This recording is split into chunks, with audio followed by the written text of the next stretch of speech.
Hi guys, welcome to another section of Learning with Prepclass. I am Tutor Chima. So in today's section, we are going to be looking at biology. We'll be solving past questions on Jamb biology for the year 2020. I'll be taking you guys on the questions, I believe questions 26 to 30, yes. So I'll be handling you guys on questions 26 to 30. This is so because in our previous video, I solved questions 21 to 25. So today we'll be looking at questions 26 to 30. If you've not seen our previous videos, we've solved questions 1 to 25.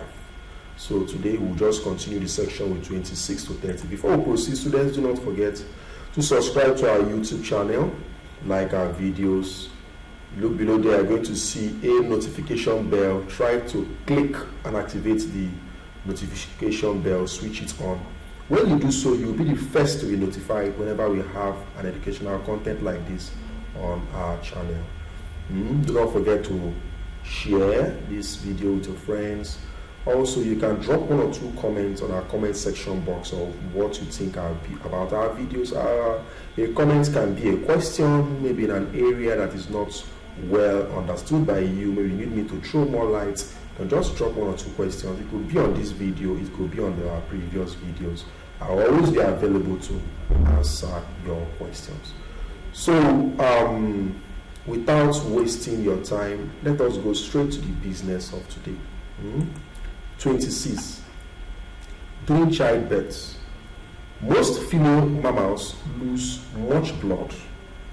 This is due to, of course, we've even seen that even in human being, sometimes when a woman gives birth to a child, especially through vaginal delivery, if care is not taken, she will lose so much blood and she may die of shortage of blood if that problem is not quickly arrested.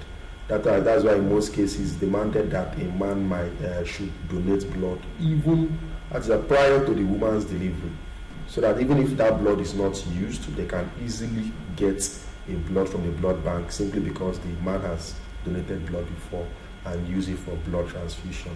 So in childbirth, in most cases, especially during vaginal delivery, an animal, that's a mammal, either animal like goats, cattle, or even a human, can lose much blood and it could lead to death if not harm. So they also say that during childbirth, most female mammals lose much blood. This is due to, so why do they lose much blood during childbirth or during delivery? Is it rupture of the fallopian tube? Is it rupture of the placenta? Is it expansion of the urethra? Or is it rupture of the ovary? Of course, the ovary will not rupture. It's far from the womb. The fallopian tube will not rupture too. So between placenta and expansion of the urethra, the child passes through the urethra? No, what passes through the urethra is urine. Child passes through the vaginal canal, from the womb through the cervix and into the vaginal canal. You know, when a woman has a female human being, a woman has 2 different openings. It's not like male, that is urogenital. One is for the passage of urine, and the other opening, the main one, is for the passage of child during childbirth or maybe during sexual intercourse. I know you understand what I'm trying to say. Alright, so now, what causes that loss of much blood? Let us see. I said female mammals lose some quantity of blood during and after vaginal delivery. Blood is lost because some blood vessels are open when the placenta detaches from the uterus. The contraction of the uterus help close these vessels until the vessels can heal. So during childbirth, that's all those processes is going on, because the woman gives birth like twice or so. How will I put it? First of all, she will deliver the child. Secondly, she will deliver the placenta. You know, the placenta is what links the mother to the baby. It's through the placenta that the baby receives nutrients and oxygen via the umbilical cord. So the mother will deliver the baby, whether it's a human or a mammal like goat, sheep, and the rest. And after, they will deliver that placenta that connects the baby to the mother when the baby was in the womb. So as the baby lives, the placenta will be detached from the womb. So as the placenta, because the connection that holds the placenta and the womb, so once the placenta detached from the womb, of course, some blood vessels like capillaries or veins will break. It's just like cutting your hand with a knife. Of course, you bleed. So when the placenta detaches from the womb, some blood vessels like maybe some small arteries or capillaries or veins also open, and the woman or the animal will bleed. So that is what causes that bleeding. The placenta rupturing and detaching from the womb is what causes that bleeding. So womb is uterus. Uterus is another name for womb. So the answer is rupture of the placenta. So that is what causes that blood during delivery. 27. All the following are examples of dehiscent fruits except is a capsule, schizocarp, follicle, or acne. This one can be very tricky question. Now I said that fruits may be grouped into dehiscent or indehiscent fruit depending on whether their pericarp splits when ripe or not. You know, there are some fruits that when we call fruit, you don't just mean fruit like pawpaw, mango, no. In biology, fruits generally means at least all flowering plants generally produces fruits. Even the beans, even the groundnuts, that shell of the groundnuts is the fruit. In the beans, that shell of the beans is the fruit. So the fruits can be dehiscent or indehiscent. If it's a type that splits open when it's very ripe, it's called a dehiscent fruit. Example is beans. Beans can split open and release all those seeds when it's ripe. Groundnut can split open and release all the okra too. Sometimes if you keep okra for a long time, I don't know if you've noticed it, if the okra is very, very dry, it will just split open, it will just split at those seeds and start bringing out those seeds. So those fruits that behave like that are what we call dehiscent fruits. So I said dehiscent fruits are the ones that split to release the seeds when ripe, leaving the fruit walls on the plant. So that's why you need to harvest them early before they will split and send all the good seeds away. So now there are four main types of dehiscent fruits. These are legume, example beans, groundnuts, follicle, e.g. cola, capsule, e.g. okra, and siliqua, e.g. African tulip. So what did I give us here that is not a dehiscent? We mentioned capsule as a dehiscent fruit. Capsule, e.g. okra. We mentioned legume. Okay, legume is not here. Follicle, let's see. Okay, follicle as a dehiscent fruit, e.g. cola. So we've got some capsule and follicle. Which other one again? Siliqua and legume. The inputs siliqua and legume. So both schizocarp and acme are not dehiscent fruits. In short, acme is an indehiscent fruit. So these two are not under, this schizocarp is on its own, so they are not under dehiscent fruit. So this 27 doesn't, I don't think it has an answer, because we have two that are not dehiscent fruit, which is schizocarp and acne. So that's why I didn't select any answer here. I didn't select any answer. So it is two. I can't click two, I can't highlight two answers now, schizocarp and acne, that are indehiscent.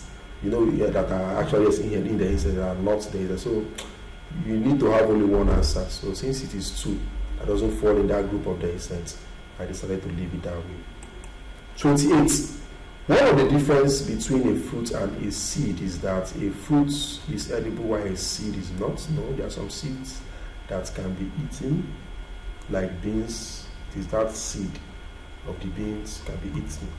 So you see that a fruit has two scars while a seed has one. You see, a fruit is large while a seed is small, or a fruit has one scar while a seed has none. Now look at the table here that I used to differentiate between a fruit and a seed. One of the most important ones is that a fruit is formed from an ovary, while a seed is formed from an ovule. So after fertilization of the ovule of the flowering plant, the ovule changes into a seed.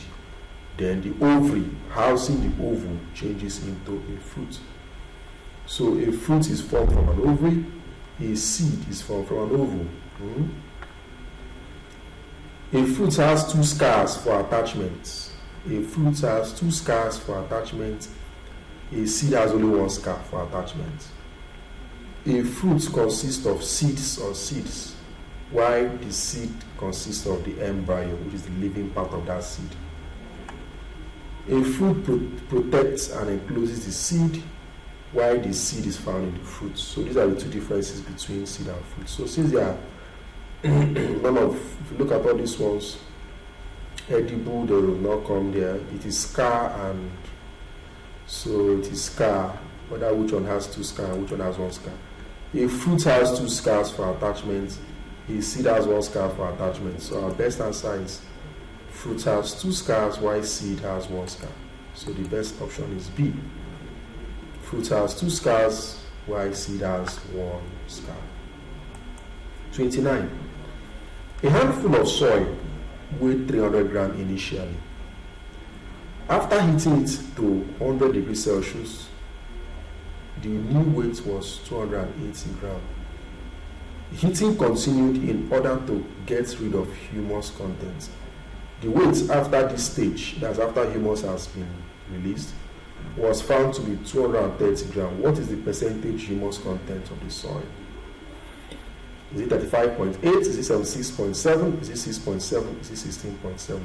Percentage humus content is supposed to be humus content all over original soil times 100/1. So you need to know what the humus content is. So now here I said initial weight of the soil is 230 grams. Initial weight of the soil 230 grams. Weight of the dry soil is 280. After they've heated the soil to 100 degrees Celsius, of course all the water will vaporize and that soil might become dry. So the weight of the soil or weight of the dry soil is what? 280 grams. So it's or weight of soil minus water, 280 grams. Weight of humus. After they've heated this one, they've got 230 grams of soil. So weight of humus supposed to be weight of this dry soil minus weight of the soil after humus has been removed. So weight of humus will become weight of dry soil minus weight of soil after humus has been removed. So that's 280 minus 230, and that's 50 grams. Our target in this question is to get the weight of the humus. Weight of the humus, we can, after getting the weight of the humus, we can get the percentage humus content, which is humus weight all over original weight times 100/1. So we've gotten the humus weight as 50 grams. Subtracting the soil from the dry soil and subtracting 230, that is soil after water and humus have left, minus soil after water has left, that's 50. So percentage humus soil becomes weight of humus all over initial weight of soil times 100. Very simple. Percentage humus becomes 50, which is this one, all over 300 original weight mass or weight of the soil times 100, and that's give you 16.67. To one decimal point is 16.7. So our correct answer is 16.7. 30. Most plants die in waterlogged soil because it said transpiration rates becomes slower. Is that the roots cannot respire? Is that the xylem vessels are blocked? Or is it that the roots absorb more water than required by the plants? So they're asking us why do plants die easily in waterlogged soil. Okay, let's see the answer.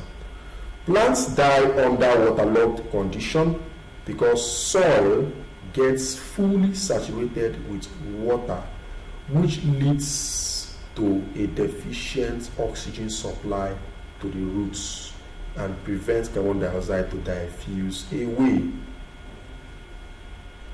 Oxygen deficiency in roots causes a switch from aerobic to anaerobic respiration. So the main cause of natural land, plants that naturally live on land.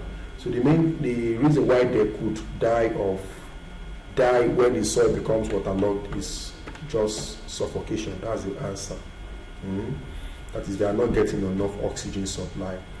I'm not talking about water weeds now. I'm talking about plants that naturally lives on land. Just like as a human being, they carry and immerse inside water. Can you survive? No, you die of suffocation because you're not used to living in water. So these same plants that live on land, they are not used to living in water. If the water becomes waterlogged, oxygen gas cannot easily diffuse into their roots, and the root cell will start to die. And once the root cell dies, of course the whole organism dies, the whole plant dies.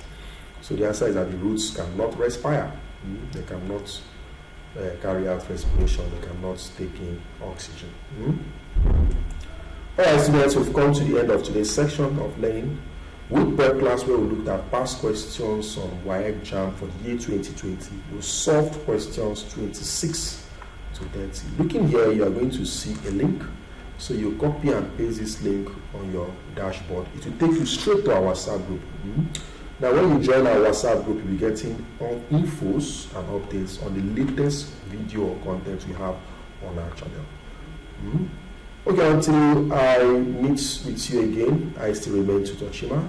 Bye and do stay safe.